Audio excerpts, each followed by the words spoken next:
Hi friends, ಇವತ್ತು ನಾನು ಜೋಳದ ಹಿಟ್ಟಿನ ಮುದ್ದೆ ಮಾಡೋದು ತೋರಿಸ್ತಾ ಇದ್ದೀನಿ. ಮೊದಲಿಗೆ ನಾನು ಇಲ್ಲೊಂದು ಪ್ಯಾನ್ ಇಟ್ಕೊಂಡಿದ್ದೀನಿ. ಅದಕ್ಕೆ ಸ್ವಲ್ಪ ತುಪ್ಪ ಹಾಕ್ಕೊಂಡಿದ್ದೀನಿ. ತುಪ್ಪ ಕಾದ ನಂತರ ಸಾಸಿವೆ ಜೀರಿಗೆಯನ್ನು ಹಾಕೋತೀನಿ. ಸಾಸಿವೆ ಜೀರಿಗೆ ಹಾಕಿದ್ದೀನಿ. ಈಗ ಶುಂಠಿ ಹಾಕ್ತಾ ಇದ್ದೀನಿ ಮತ್ತು ಒಂದೇ ಒಂದು ಸಣ್ಣಗೆ ಕಟ್ ಮಾಡ್ಕೊಂಡಿರುವಂಥ ಹಸಿಮೆಣಸಿನಕಾಯಿ. ಇದಕ್ಕೆ ನೀವು ಬೇಕಾದರೆ ಈರುಳ್ಳಿ ಕೂಡ ಹಾಕ್ಕೊಳ್ಬೋದು.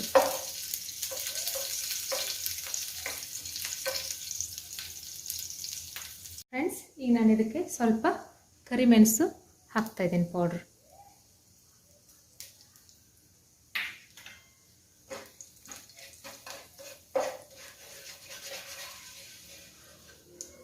ಈಗ ನಾನು ಇದಕ್ಕೆ ಸ್ವಲ್ಪ ಮಜ್ಜಿಗೆ ಹಾಕ್ತಾ ಇದ್ದೀನಿ. ನೀರು ಕೂಡ ಹಾಕ್ಕೊಂಡು ಮಾಡ್ಕೊಳ್ಬೋದು. ಇದು ತುಂಬ ಟೇಸ್ಟಿ ಆಗುತ್ತೆ ಅಂತ ಹೇಳಿ ನಾನಿಲ್ಲಿ ಮಜ್ಜಿಗೆ ಹಾಕ್ತಾ ಇದ್ದೀನಿ.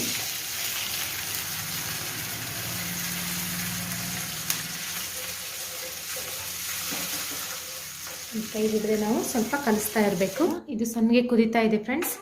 ಇದಕ್ಕೆ ನಾನು ರುಚಿಗೆ ತಕ್ಕಷ್ಟು ಉಪ್ಪು ಮತ್ತು ಸ್ವಲ್ಪ ಕೊತ್ತಂಬರಿ ಹಾಕ್ತಾ ಇದ್ದೀನಿ.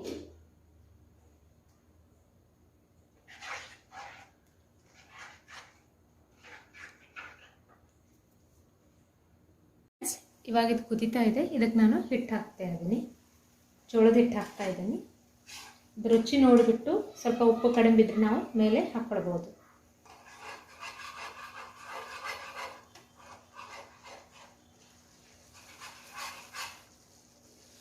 ಹೌದು,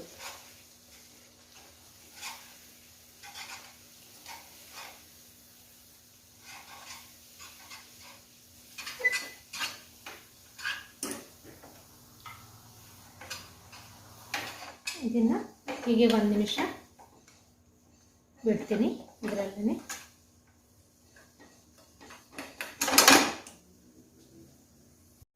ಫ್ರೆಂಡ್ಸ್, ಇವಾಗ 1 ನಿಮಿಷ ಆಗಿದೆ. ಇದಾಗಿದೆ. ತುಂಬಾ ಟೇಸ್ಟಿಯಾಗಿರುತ್ತೆ. ನೀವು ಟ್ರೈ ಮಾಡಿ ನೋಡಿ ಫ್ರೆಂಡ್ಸ್. ಇವಾಗ ಇದನ್ನು ನಾನು ಸರ್ವ್ ಮಾಡ್ತೀನಿ. ಈಗ ಜೋಳದ ಹಿಟ್ಟಿನ ಮುದ್ದೆ ರೆಡಿ ಆಗಿದೆ. ಇದನ್ನು ಮಜ್ಜಿಗೆಯೊಂದಿಗೆ ಸರ್ವ್ ಮಾಡಿದ್ದೇನೆ.